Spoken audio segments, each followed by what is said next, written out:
دنیا کے جو بڑے بڑے ملک ہیں ان کی جو بڑی بڑی پولیٹیکل پارٹیز کو اسٹڈی کرنا شروع کیا تو مجھے بہت حیرت ہوئی کہ کمیونسٹ پارٹی آف چائنا رکنیت کے اعتبار سے، ممبرشپ کے اعتبار سے دنیا کی سب سے بڑی سیاسی جماعت نہیں ہے، بلکہ بی جے پی، بھارتیہ جنتا پارٹی جو ہے وہ دنیا کی سب سے بڑی ممبرشپ کے لحاظ سے پولیٹیکل پارٹی ہے، جس کی ممبرشپ دنیا میں تمام پولیٹیکل پارٹی سے زیادہ ہے۔ اور میری اسٹڈی کے دوران مجھے پتہ چلا کہ بھارتیہ جنتا پارٹی کی جو ممبرشپ ہے وہ 17 کروڑ 90 لاکھ یا 18 کروڑ کے لگ بھگ ہے۔ دوسرے نمبر پہ کمیونسٹ پارٹی آف چائنا آتی ہے ممبرشپ کے لحاظ سے، جس کے ممبرز کی، جس کے ارکان کی جو تعداد ہے وہ تقریباً 10 اور 11 کروڑ کے درمیان ہے۔ اور تیسرے نمبر پہ امریکہ کی ڈیموکریٹک پارٹی جو ہے وہ اس کا نمبر آتا ہے، جس کی ممبرشپ 4 کروڑ 40 لاکھ ہے۔ ناظرین، جیسے میں نے کہا کہ جو ورکر ہے، جو ممبر ہے پارٹی کا، وہ پارٹی کی طاقت ہے۔ پارٹی کی طاقت پارٹی کی لیڈرشپ نہیں ہوا کرتی۔ پارٹی کی سمجھنے کی بات یہ ہے کہ پارٹی کی طاقت، قوت ہمیشہ اس کا کارکن ہوتا ہے، اس کا ورکر ہوتا ہے۔ جس پارٹی کے کارکن یا ورکر نہیں ہوں گے، وہ انہیں کوئی بھی کسی وقت بھی، اگر وہ کسی حادثے سے یا اتفاق سے اقتدار میں آ بھی گئے تو کوئی انہیں نکال باہر کرے گا، کوئی احتجاج، کوئی تحریک، کوئی رد عمل، کوئی ری ایکشن نہیں ہوتا۔ اور ہم نے بہت دفعہ دیکھا ہے، اکثر آپ نے دیکھا ہوگا، بہت سارے واقعات آپ کے سامنے ہوئے۔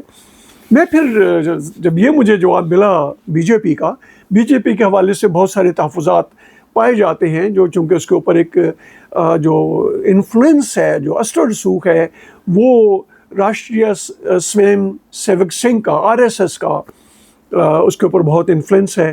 RSS کے بارے میں جنرل تاثر یہ پایا جاتا ہے کہ وہ بہت متشدد گروپ ہے، اور وہ اس کی روح، اس کے پس پردہ بی جے پی کے وہی RSS کا فلسفہ کار فرما ہے، ہندوتوا کے حوالے سے۔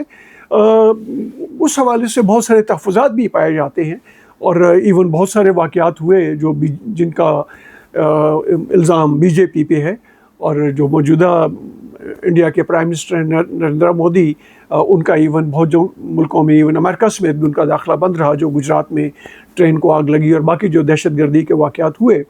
تو اس طرح کے تحفظات ہیں، لیکن بہرحال ہم تو چونکہ ایک پولیٹیکل سائنس کے اسٹوڈنٹ کی حیثیت سے، ایک سیاسیات کے طالب علم کی حیثیت سے اس کو اسٹڈی کر رہے ہیں۔ ان کا ممبرشپ بنانے کا ایک بڑا مربوط، ایک بڑا منظم، ایک بڑا آرگنائزڈ نظام ہے۔ کوئی شخص جو بی جے پی کا ممبر بننا چاہتا ہے، وہ ایک مسڈ سروس کال ہے، اس ایک مخصوص نمبر پہ غالباً 89 کے بعد 4 مرتبہ 80 لکھیں گے، یہ ان کا مسڈ سروس کال نمبر ہے۔ اس کے اوپر مسڈ کال دیں گے تو آپ کو ایک لنک آ جائے گا، اس لنک کو جو ممبر بننا چاہتا ہے وہ فل اپ کرے گا اور وہ اس کا ممبر بن جائے گا۔ اس کے بعد اس لنک کے تحت رابطہ پارٹی کا اس ممبر کے ساتھ رہے گا۔ دوسرا ایک ایپ ہے، پلے اسٹور سے اس کو ڈاؤن لوڈ کر لیں، نیمو ایپ۔ اگین اسی طرح اس کے اوپر ممبرشپ فارم کھل جائے گا اور ممبر بن سکتے۔ پھر دور دراز علاقوں میں جہاں پہ انٹرنیٹ کی سہولت نہیں ہے، وہاں پہ جو پارٹی کے ورکر ہیں وہ ممبرشپ ہارڈ کاپی پرنٹڈ جو چھپے ہوئے ہوتے ہیں وہ لے کے ڈور ٹو ڈور پھر کے لوگوں کو ممبر بنا لیتے ہیں۔ 3 طریقے ہیں بی جے پی کا ممبر بننے کے لیے۔ تو ناظرین، صرف ممبر بننا بھی کافی نہیں ہے کہ کوئی شخص ممبر بن گیا ہے تو دیٹس ناٹ سفیشینٹ، وہ ممبر ہی رہے گا، نو بڈی وڈ اٹینڈ ٹو ہم۔ اگر کوئی شخص جس نے اوپر جانا ہے، پارٹی میں گرو کرنا ہے، وہ سرگرم ممبر بنے گا، ایکٹیو ممبر بنے گا۔ ایکٹیو ممبر کیا کرتا ہے؟ ایکٹیو ممبر تنظیم سازی کرتا ہے، لوگوں کو ممبر بناتا ہے، جلسے، جلوس، ریلیاں، دھرنے کرتا ہے، پارٹی کے باقی پروگرام کرتا ہے، پارٹی کے الیکشن کمپین چلاتا ہے، الیکشن کے دنوں میں لوگوں کو گھروں سے لے کے پولنگ بوتھ تک لے کے آتا ہے۔ اس کے علاوہ جتنی بھی اور کام ہو سکتے ہیں جو پارٹی کے متعلق ہیں، جو لوگ ہیں ان سے رابطہ رکھے گا، انہیں پارٹی کا منشور پہنچائے گا، ان کی جو پبلک اوپینین ہے وہ پارٹی لیڈرشپ تک پہنچائے گا. اس طریقے سے وہ ایک لنک، پہلا لنک ہے ایک کامن شخص جو وہاں کا شہری ہے، وہاں کا ووٹر ہے، اس کے درمیان اور پارٹی کے درمیان پہلا لنک ہے. تو اس سرگرم ممبر کے بعد اس سرگرم ممبر کے ذمہ ایک اور ڈیوٹی لگ جاتی ہے جو اس کو مزید سرگرم ممبر بنا دیتی ہے. وہ یہ کہ ایک polling booth, Bharatiya Janata party نے اپنے آپ کو آرگنائز بالکل الیکشن پیٹرن پہ کیا ہے، پورے پولنگ بوتھ سے شروع کر کے، بلکہ ڈور سٹیپ سے، گھر سے شروع کیا ووٹر کے اور مرکزی سطح تک لے کے آئی. اس کا یہ کیا کہ ہر سرگرم ممبر جو ہے اسے پنا پرمکھ کہا جاتا ہے. پنا کہتے ہیں صفحے کو، پیج کو. بی جے پی کرتی یہ ہے کہ جو ایک بوتھ کے اوپر جو ووٹر لسٹ ہے، ووٹر لسٹ فرض کر لیں 40 صفحوں کی ہے اور ہر صفحے کے اوپر 40 نام ہے یا 30 نام ہے، تو ایک صفحہ، ایک پیج اس سرگرم یا ایکٹیو ممبر کو دے دیا جاتا ہے کہ آپ اس کے انچارج ہیں. اب اس ایکٹیو ممبر نے ان 30 یا 40 جو بھی ایک پیج کے اوپر ووٹر ہیں، عام ووٹر، وہ بی جے پی کے ہو سکتے ہیں، بی جے پی کے نہیں بھی ہو سکتے، ان کے ساتھ رابطہ کرنا ہے، ان کو کنونس کرنا ہے کہ آپ لوگوں نے ووٹ جو ہے بی جے پی کو دینا ہے. انہیں گھر سے لے کے پولنگ بوتھ تک لے کے آنا ہے اور ووٹ ڈلوانے ہیں. تو وہ ایک سرگرم ممبر جو ہے وہ اس کو کام بھی اتنا دیا گیا جو مینیجیبل ہے. وہ ان 30 35 40 یا جو بھی ایک پیج پہ آ رہے ہیں وہ ان کا رسپانسبل ہے اور وہ ڈائریکٹ ان سے رابطہ رکھے گا، پارٹی پالیسیز ان کو بتائے گا، پارٹی کا منشور ان کو بتائے گا، ان سے کوارڈینیشن رکھے گا. یہ سرگرم اور ایکٹیو ممبر کا لنک ہے کامن مین کے ساتھ، عام شہری اور عام ووٹر کے ساتھ. اس کے بعد پھر آ جاتا ہے پنا پرمکھ کے بعد بوتھ آ جاتا ہے، جو پولنگ بوتھ ہے، جس پولنگ اسٹیشن بھی آپ کہتے ہیں. یہ جو پولنگ بوتھ ہے اس پولنگ بوتھ کی ایک کمیٹی بن جاتی ہے. بوتھ کا ایک صدر ہے، باقی اس کے باقی لوگ جو ہیں اس کے آفس بیرر بھی بن سکتے ہوں گے. یہ سارے جو پنا پرمکھ ہیں، یہ جو ایکٹیو ممبرز ہیں جن کو ایک ایک صفحہ ملا ہوا ہے، یہ سارے اس بوتھ کے صدر کی نگرانی میں اور اس کی قیادت میں، اس کی سربراہی میں یہ سارے کام کرتے ہیں اس بوتھ کی حد تک. سو یہ جو بوتھ ہے، ایک بوتھ ہے، 5 یا 6 بوتھ مل کے وہ ان کو اکٹھا کر کے شکتی کیندر، یہ ایک حلقہ بنتا ہے. یا آپ کہہ لیں یونین کونسل لیول کہہ لیں یا ایک پولیس اسٹیشن کی حدود کہہ لیں. یونین کونسل زیادہ مناسب ہے. اس کی حدود میں ہماری یونین کونسل، ان کا تو ڈیفرنٹ ہوگا، اس کی حدود میں جو 8-10 جو پولنگ بوتھ آتے ہیں ان کا شکتی کیندر ایک یونٹ بن جاتا ہے. اس کا پھر ایک صدر ہے اور یہ تمام بوتھ کے جو پریزیڈنٹ ہیں یہ اس کے وہ ان کی ان کو سپروائز کرے گا، ان کو لیڈ کرے گا جو شکتی کیندر کا پریزیڈنٹ ہے. اسی طرح چند ایک شکتی کیندر ملا کے ایک منڈل بن جاتا ہے، منڈل تنظیم. منڈل کہتے ہیں تعلقے کو، آپ تحصیل کر لیں اپنی ہماری اس میں سمجھنے کے لیے کہ تحصیل کا پریزیڈنٹ بن جاتا ہے، اس کی ایک باڈی ہے. تحصیل کے بعد ضلع کی ایک باڈی ہے اور یہ سارے تحصیل والے اس میں شامل ہو جاتے ہیں. ضلع کے بعد ریاست آ جاتی ہے، ہم صوبہ کہتے ہیں، انڈیا میں ریاست کہتے ہیں. تو ریاست اور صوبہ ہم مانی ہیں، لہٰذا ریاست کی باڈی بن جاتی ہے اور یہ تمام جو ضلعوں والے ہیں یہ بھی اس کے ممبر ہیں اور کچھ اس میں سے اپنے منتخب کر کے بھی ان کی بھیج دیتے ہیں مجلس عاملہ میں. اس کے بعد نیشنل قومی سطح کی باڈی جو ہے وہ ترتیب آ جاتی ہے.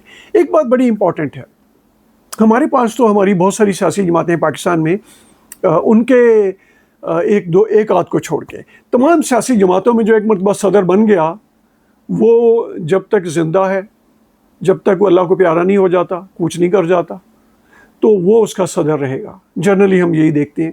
لیکن وہاں ایسا نہیں ہے. وہاں مرکزی صدر کا ٹینیور، ایک ٹینیور 3 سال کا ہے اور میکسیمم کوئی شخص 2 ٹینیور صدر رہ سکتا ہے، تیسرا ٹینیور صدر نہیں رہ سکتا. دیٹ مینس کہ مرکزی صدر جو پورے ملک کا صدر ہے وہ 6 سال سے زیادہ صدر نہیں رہ سکتا. ہمارے ہاں تو آپ نے دیکھا ہوگا 20 25 30 سال بھی گزر جاتے ہیں تو وہ صدر چلتے رہتے ہیں. اسی طرح جو ان کی مختلف باڈیز ہیں ان میں یہ جو پارلیمانی بورڈ ہے، انتخابی بورڈ ہے، مجلس عملہ ہے، صوبے کی سطح پہ، مرکز کی سطح پہ مجلس عملہ ہے، اور پھر جو ان کے مختلف ونگز ہیں، ان کا یوتھ ونگ ہے، اسٹوڈنٹس ونگ، اقلیتی ونگ، تاجر ونگ، کسان ونگ، اقلیتوں کے مختلف علیحدہ علیحدہ ونگ ہیں، یعنی جتنے بھی شعبے، تاجر، ڈاکٹر، وکیل، جتنے بھی شعبے ہیں ان کے الگ الگ ونگ ہیں اور بڑے آرگنائزڈ ونگ ہیں۔ بھارتیہ جنتا پارٹی اپنے اہرام مصر کی تصویر تو دیکھی ہوگی، بالکل یوں پیرامڈ کی شکل میں، یعنی نیچے بیس ہے اور آہستہ آہستہ اوپر کو ٹاپ آرگنائز ہوتی ہے۔ اس پیرامڈ کی شکل میں پارٹی کی آرگنائزیشن ہے، اور ہمارے ہاں ڈفرینٹ ہے۔ ہمارے ہاں نیچے سے پارٹی اوپر نہیں جاتی، اوپر سے نیچے آتی ہے، پہلے مرکزی صدر بنتا ہے، پھر نیچے تنظیم اس کا ڈھانچہ کھڑا ہوتا ہے۔ تو اس پیٹرن میں ہے، ممبر بننے کے لیے 18 سال کی عمر ضروری ہے، وہ اس کا ممبر بن سکتا ہے۔ اس کے پیچھے جو اسپرٹ کار فرما ہوتا ہے وہ ایک بالکل ہندو توا کے حوالے سے کہہ لیں، مذہبی متشدد جو پالیسی ہے وہ کہہ لیں۔ بہت سارے واقعات سننے میں میڈیا میں آتے ہیں جہاں پہ راشٹریہ سویم سیوک سنگھ کا جو کنڈکٹ ہے، کردار ہے، وہ اقلیتیں اس سے بہت زیادہ شاکی رہتی ہیں، اور انٹرنیشنل جو رپورٹس شائع ہوتی ہیں ان میں بھی کچھ نہ کچھ ان کے بارے میں پڑھنے کو ملتا ہے۔ آج کے حوالے سے میں یہ آپ کے آگے رکھنا چاہ رہا تھا کہ میں کہنا یہ چاہ رہا تھا کہ پارٹی اگر مضبوط ہو، مستحکم ہو، اور اس کی بہت بڑا اس کا سپورٹ بیس ہو، جیسے میں نے بتایا کہ بھارتیہ جنتا پارٹی کی جو ممبرشپ ہے وہ 17 کروڑ 90 لاکھ یعنی 18 کروڑ کے قریب پہنچ گئی۔ جس پارٹی کے پاس 18 کروڑ متحرک کارکن ہوں، ورکر ہوں، اس پارٹی کو کوئی اٹھا کے باہر نہیں پھینک سکتا۔ پاکستان میں یہ ایک خواب ہے کہ ایک عام آدمی، ایک عام کارکن، ایک عام محنت کش، ایک مزدور وہ پارٹی میں جوائن ہو ایک ورکر کی حیثیت سے، اور وہ اس پارٹی کا سربراہ بن جائے۔ پاکستان میں ہمیں فی الحال جو بڑی پارٹیز ہیں، خاص طور پہ جو 3 4 5 جو بڑے نام آتے ہیں، ان کے اندر تو فی الحال یہ خواب ہی ہے۔ اللہ کرے کہ ہمارے ہاں بھی ایسا سلسلہ ہو کہ ہم بھی اسی پیٹرن پہ یہ کریں، اور پھر یہی وجہ ہے کہ بھارتیہ جنتا پارٹی میں خاندانی تسلط نہیں آیا، بلکہ بھارتیہ جنتا پارٹی جب کانگریس سے اگینسٹ کمپین کرتی ہے تو ان کا سلوگن یہی ہوتا ہے کہ کانگریس ایک خاندان کی پارٹی ہے، ایک قبیلے کی، ایک فیملی کی پارٹی ہے، اور وہ اس فیملی سے باہر لیڈرشپ نہیں جاتی، اور کافی حد تک یہ بات ٹھیک بھی ہے۔ یہ ان کا سلوگن ہوتا ہے۔ ہمارے ہاں پاکستان میں بھی یہی ہے کہ ہمارے یہاں پارٹیاں خاندانوں کی پارٹیاں ہیں، اور چونکہ وہ خاندانوں کی پارٹیاں بن کے رہ جاتی ہیں تو کسی ایک خاندان سے کسی بھی تالے آزما کی کو ڈیل کرنا بھی آسان ہوتا ہے، اور اس کو نکال کے باہر پھینک دینا بھی بڑا آسان ہوتا ہے، کیونکہ نیچے سپورٹ بیس نہیں ہوتی۔ اور اس سے یہ بنیادی وجہ ہے کہ چونکہ پاکستان میں جو پولیٹیکل پارٹیز ہیں وہ جینونلی آرگنائز نہیں ہیں، اور وہ جینون پولیٹیکل پارٹیز بھی نہیں ہیں۔ ان کے اپنے اندر وہ جو جمہوریت کی بات تو کرتی ہیں، لیکن ان کے اپنے کیڈر کے اندر جمہوریت نہیں ہوتی، آمریت ہوتی ہے، ڈکٹیٹرشپ ہوتی ہے، ایک مخصوص طبقے کی، ایک مخصوص فیملی کی، مخصوص لوگوں کی ڈکٹیٹرشپ ہوتی ہے، اور وہ ایک جینونلی آرگنائز بھی نہیں ہوئی ہوتی، اور پھر وہ ان میں عام لوگ جو ہیں شامل ہوتے ہیں، لیکن شامل واجبی طور پہ ہی ہوتے ہیں، اور کل کو جب کوئی برا وقت آتا ہے اور وہ اقتدار سے انہیں نکال باہر پھینکا جاتا ہے تو پھر کارکن ساتھ نہیں ہوتے۔ جی ٹی روڈ پہ 2 4 مٹھی بھر لوگ ہوتے ہیں، ٹانگے کی سواریاں یا رکشے کی سواریاں ساتھ ہوتی ہیں، اور پھر اس کے بعد دوبارہ وہ شروع کر دیتے ہیں اقتدار میں آنے کی اسٹرگل۔ عرض یہ کرنا چاہ رہا ہوں کہ ہمیں پاکستان میں تمام جو طبقات ہیں ہمیں یہ رائے عامہ ہموار کرنی چاہیے، اور ہمیں یہ مطالبہ کرنا چاہیے، آپ جس بھی جماعت میں ہیں، آپ مسلم لیگ نون میں ہیں، آپ پاکستان پیپلز پارٹی میں ہیں، آپ پی ٹی آئی میں ہیں، آپ جمعیت علماء اسلام میں ہیں، اے این پی میں، کسی جماعت میں ہیں، آپ اپنی پارٹی کے اندر اس بات کو یہ آواز بلند کریں، یہ مطالبہ کریں کہ جینون ممبرشپ ہونی چاہیے اور جینون آرگنائزیشن بھی ہونی چاہیے۔ ہماری کون سی پولیٹیکل پارٹی ہے جس کا پرائمری یونٹ بھی ہو، یونین کونسل لیول کی تنظیم بھی ہو، تحصیل لیول کی بھی ہو، تھانے لیول کی بھی ہو، اور پراپر جینون، اور ان کے انٹرنل الیکشنز بھی ہوتے ہوں۔ ہمارے یہاں تو الیکشن کا کلچر ہی نہیں ہے۔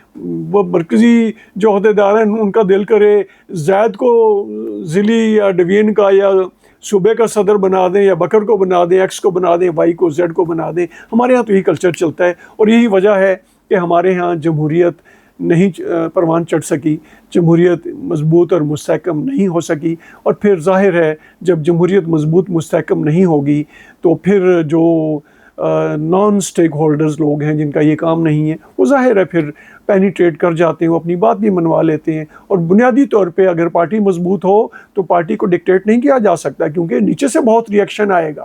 18 کروڑ اگر آپ کے ممبر ہوں، فرض کر لیں، چلیں پاکستان میں آپ آبادی ہماری کم ہے، 7 یا 8 کروڑ اگر ممبرشپ ہو، اور وہ بھی آرگنائزڈ، منظم، ٹرین، ذہنی طور پہ، نظریاتی طور پہ بڑے منجے ہوئے ورکر ہوں، تو پھر اس پارٹی کو نہ تو ڈکٹیٹ کیا جا سکتا ہے، نہ اس پارٹی کو انڈرمائن کیا جا سکتا ہے، نہ اس پارٹی کو مین سٹریم سے نکال کے پھینکا جا سکتا ہے. یہ نہیں ہو سکتا. آئیے ہم سب مل کے اس پاکستان کے اندر حقیقی صحیح جمہوری کلچر لانے کے لیے جدوجہد کریں، تاکہ ہماری سیاسی جماعتیں مضبوط اور مستحکم ہوں، اور پاکستان کے اندر بھی حقیقی جمہوری کلچر جو ہے وہ پروان چڑھے، اور ایسا جمہوری کلچر جو اس ملک کے غریب عوام، پسے ہوئے عوام، غربت کی لکیر سے نیچے زندگی گزارنے والے عوام، ان کے دکھوں کا مداوع کرے. امید ہے آج کی ہماری گفتگو جو ہے وہ آپ کو پسند آئی ہوگی.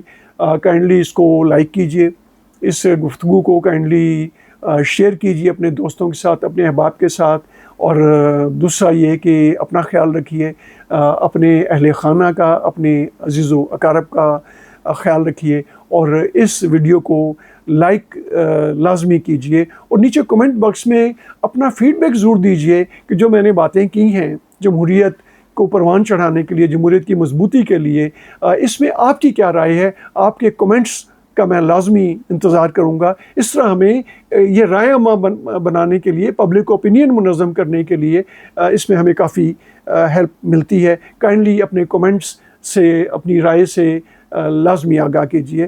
بہت شکریہ. السلام علیکم.